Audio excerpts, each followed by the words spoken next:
Want to remove background from your photo?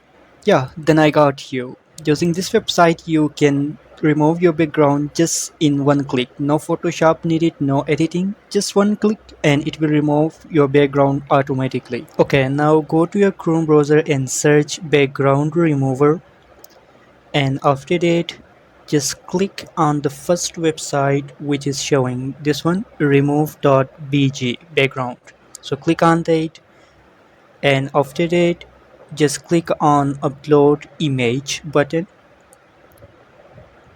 Here you can select the image which you want to remove your background for, and after that it will do the job for you. Nothing really more, nothing really less. After that, just and now your image is ready. You can download this image by pressing on the download button, and then you're done. Yeah, so for more videos like this, subscribe my YouTube channel and press the bell icon.